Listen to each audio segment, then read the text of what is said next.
Agradeço o comparecimento do senhor Oliveira, mas eu quero aqui fazer algumas ponderações que eu reputo que são importantes. Um convidado, o senhor está aqui na qualidade de convidado. Quando um convidado é chamado a vir uma CPMI, ele tem que vir preparado. Porque essa CPMI, a gente não está fazendo um papel aqui que é do nada. Não é razoável. O senhor mesmo falou que o senhor está no serviço dentro do INSS desde 1985. O senhor alçou vários cargos na sua carreira, superintendente, presidente do INSS, até ministro, né? E uma coisa que o senhor fala é que o senhor não teve nenhum padrinho, né? Que o próprio ministério o senhor assumiu porque o ex-presidente Bolsonaro viu no senhor e trouxe. Eu já, de antemão, eu falo para o senhor e para o presidente, o meu querido senador, que eu vou fazer um novo pedido de reconvocação do senhor, porque não acho razoável perguntas elementares. O senhor, como diretor da unidade, recebe um pedido de ACT. O senhor me fala, eu falo, qual é o trâmite normal? Como que o senhor faz o procedimento? O senhor encaminha quem? Quem é o responsável por fazer esse checklist para saber se aquela ACT está ou não preenchido os requisitos ali estabelecidos? E o senhor simplesmente fala que não. Ora o senhor fala que o senhor não se lembra, ora o senhor fala que não sei, ora o senhor fala que não sabe nem quem é o nome da pessoa que estava subordinada ao senhor. Isso não é razoável. Como que eu sou o responsável, quer seja como superintendente, ou presidente, ou diretor, e eu não sei quem é o responsável que está ali. Eu quero deixar claro para o senhor uma coisa. O senhor aqui também iniciou falando que o senhor tomou conhecimento desses descontos indevidos por entidades associativas com a operação sem desconto, não é isso? Concorda? Foi isso que o senhor disse. Pois é. Obrigado.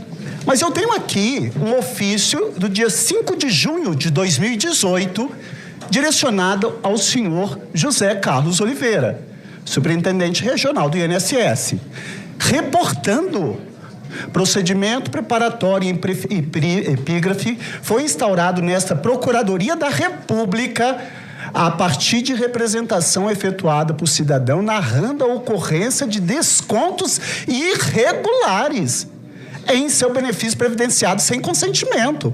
Olha, o senhor foi informado formalmente pela Procuradora da República sobre desconto irregular, fraudulento. E o senhor aqui, quando a gente pergunta, o senhor fala: não, eu só tomei conhecimento agora com a operação sem descontos. Isso, com todo respeito, relator.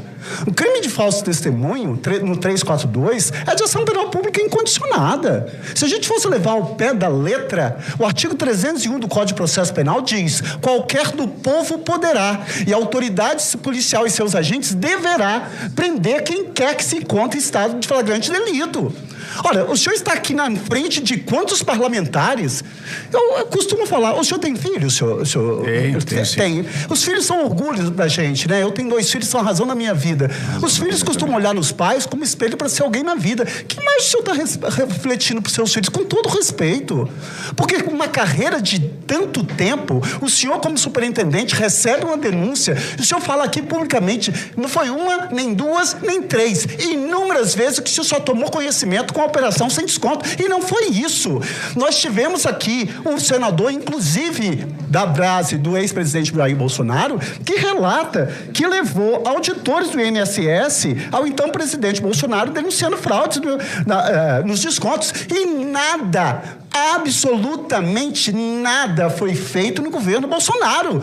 Quem apurou foi a CGU, foi a Polícia Federal no governo Lula. Ora, agora por que houve o aumento? Ninguém fala isso porque foi aberta a torneira lá atrás e com a digital, com todo o respeito do senhor. E eu falo com muita propriedade, com todo respeito, e o seu advogado pode até o instruir sobre isso, que a responsabilidade do senhor ela é tão grave, mas tão grave, que o próprio Código Penal estabelece que no artigo 13, o resultado de que depende a existência de um crime somente é imputável a quem lhe deu causa. considera-se causa a ação ou omissão sem a qual o crime não teria ocorrido. Olha, o senhor está ali, o senhor recebe uma denúncia de um crime de ação penal pública incondicionada. Sabe qual foi a resposta do senhor? O associado, ele pode rescindir ou pedir o cancelamento. Não, mas não é isso. Porque aí aumenta-se efetivamente o número e o rombo dos velhinhos, dos aposentados, dos pensionistas, dessas pessoas que com muita dificuldade conseguem um benefício, uma aposentadoria, e o senhor que está ali na função de garantidor no Código Penal, porque o parágrafo 2º do artigo 13 é claro quando diz que a omissão é penalmente relevante quando o agente tenha por lei obrigação de proteção, vigilância e cuidado. Então o senhor foi instado, foi provocado e o senhor nada fez. E o senhor, quando eu falo assim, o senhor era responsável para a assinatura da ACT. Olha, a ACT é uma autorização para desconto, minha gente. Então o senhor vem falar que foi simplesmente uma mera proforme, uma assinatura proforme, presidente. Não é razoável que a gente fala que isso é normal. E eu estou falando isso com total isenção. Os colegas senadores e senadoras sabem que eu assinei essa CPMI da fraude no INSS com consciência tranquila. Porque quem, de qualquer forma, concorre para o crime, responde pelo mesmo crime. Quem tem responsabilidade penal, civil ou administrativa deve responder por ela. Agora, eu não posso achar razoável que o senhor, na posição que ocupou, tanto tempo ali, tendo conhecimento, e o senhor nada faz, e vem aqui na frente da gente, falta com a verdade, omite a verdade, e não sai daqui preso, eu acho uma afronta com esse parlamento. Com todo respeito. Tanto que eu pedi ao relator, o relator sabe muito disso, bem disso que eu falei, relator, com todo respeito, deputado, ele está faltando e omitindo a verdade. Ele está aqui na qualidade de depoente ou de investigado. Porque se for na qualidade de depoente, cabe prisão em flagrante por força do 342. Se for na qualidade de indiciado ou sujeito objeto de investigação, não, ele vai estar respaldado. Por isso que eu fiz essa diferenciação. Agora, eu não posso aqui falar que todo esse comportamento... E outra coisa, o governo Bolsonaro articulou, inclusive desde lá atrás, todo o período para não ter renovação, a reavaliação. Por que isso? Qual é a consequência disso? O que o senhor fez na qualidade de superintendente ou de presidente do INSS? Quantas auditorias foram feitas? Quem foi que fez? O senhor não sabe nem quem é o responsável, o gestor da ACT. Olha, o senhor era o responsável para assinar a ACT. Imagine eu sendo o responsável para assinar uma ACT que vai descontar de milhões de aposentados e pensionistas, desses velhinhos, e o senhor chega para mim e fala aqui que o senhor não, o senhor assinava proforme. Era simplesmente automático. Aí eu pergunto, mas quem era o responsável? Quem era o gestor? Porque o artigo 35 da lei fala que tem que ter um gestor. Ora, quem era o responsável? O senhor não sabe quem é. Ora, então abre-se a porteira, abre-se a responsabilidade. Então eu falo uma coisa para o senhor. A situação do senhor está aqui. Primeiro que o senhor vem para cá totalmente despreparado, sem responder aos questionamentos dos colegas parlamentares, senadores e senadoras.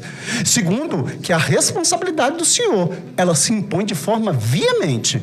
Porque eu volto a falar, isso está escrito no Código Penal, de que o resultado de que depende a existência de um crime somente é imputável a quem lhe deu causa e considera-se causa a ação ou omissão sem a qual o crime não teria ocorrido. E a sua omissão é penalmente relevante, sim, porque o senhor tinha obrigação por lei de proteção, vigilância e cuidado. E o senhor foi, volto a falar, o documento está aqui, informado oficialmente de fraudes, de descontos indevidos, e o senhor optou por nada fazer.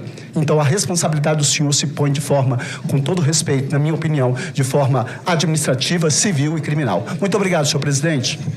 Esse documento, ele tem a... Eu recebi esse documento...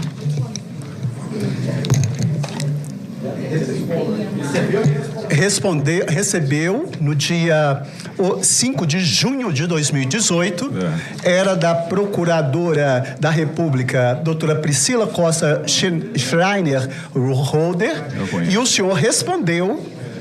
Cadê a resposta? O senhor respondeu, temos aí que informar, José Carlos de Oliveira. Sim. Prezada senhora, temos que informar que que os acordos realizados com as referidas entidades foram firmados pela diretoria, no caso de benefício de Brasília, no caso de não desejar a continuidade dos descontos, o beneficiário poderá solicitar a suspensão. Porque esse modelo foi sempre centralizado aqui em Brasília. Eu pergunto mais uma vez a testemunha se o senhor gostaria de comentar a fala. Não. Primeiro, assim, não é uma coisa mecânica a assinatura, mas parece que surge do nada para a gente assinar. Quando um documento desse, um acordo de cooperação desse vem para a gente assinar, é porque já passou por todo o rito legal, de acordo com as instruções normativas, e vem para a gente assinar, é só isso. Agora, o desenrolar do ACT é que deveria ser observado e, de novo, o INSS não tem condição de fazer essa fiscalização. Quem assina é responsável. Obrigado, o senhor assinou, o senhor é responsável. Pela ordem, o deputado Alfredo Gaspar. O senador, eu gostaria que o senhor fizesse juntada desse documento à secretaria. Eu também queria um esclarecimento do senhor rapidamente, se o senhor pudesse, só em relação ao documento. Esse documento foi da lavra de uma procuradora da República e ela cita quantas situações, por favor. O senhor permite que eu leia? Por favor. Bom, esse ofício é o ofício 7997, 5 de junho de 2018, direcionado ao senhoria senhor José Carlos Oliveira, superintendente regional do INSS São Paulo. Procedimento preparatório, favor mencionar o número. Senhor superintendente, o procedimento preparatório em epígrafe foi instaurado nesta Procuradoria da República a partir de representação efetuada por cidadão narrando a ocorrência de descontos irregulares em seu benefício previdenciário, sem consentimento. Segundo a LUD, foi lançado o valor de R$30 a título de contribuição CETRAP, sendo que o cancelamento só ocorreu após a ida a uma agência do INSS, onde foi solicitado o cancelamento. Informa ainda que no pagamento foi lançado indevidamente um novo débito, dessa vez em favor de uma entidade intitulada ANAPES. ANAPES, coincidentemente, relator, esse é o que o INSS descredenciou e que ele, o decorrente, ressuscitou com o mesmo CNPJ, mas com outro nome, em outra ACT. Está aqui. Informa ainda que o pagamento foi lançado indevidamente débito em favor da entidade ANAPES, empresa de Porto Alegre, segundo pesquisa efetuada pelo interessado. Informou que se dirigiu novamente à agência do INSS para pedir o cancelamento, sendo informado que nada impede que tais empresas reenviem débitos para o INSS lançar no meu benefício nos próximos meses, ou quem sabe novas empresas surgidas, não sei de onde, grifo nosso. Afirma ainda que até o momento não conseguiu obter a devolução dos valores descontados indevidamente. As alegações do representante nesse procedimento revelam que o problema pode e deve estar se repetindo. O problema pode estar se repetindo em relação à coletividade em geral, e ainda que se faz necessária a adoção de medidas efetivas por parte dessa autarquia para impedir que os cidadãos hipossuficientes tenham que enfrentar problemas tais como aqui relatados. Cumpre ressaltar que ainda que, de acordo com o relatado, nada impede que tais empresas reenviem débitos para o INSS lançar no meu benefício nos próximos meses, ou quem sabe novas empresas. Pelo exposto é o presente para encaminhar cópia requisitando a vossa senhoria, com fulcro no artigo 8º da Lei Complementar 75, que envie os seguintes documentos: a manifestação sobre os fatos narrados na representação, as medidas adotadas, no caso concreto, junto a entidades mencionadas pelo interessado, as medidas a serem adotadas em âmbito coletivo para impedir que casos se repitam em relação à sociedade em geral.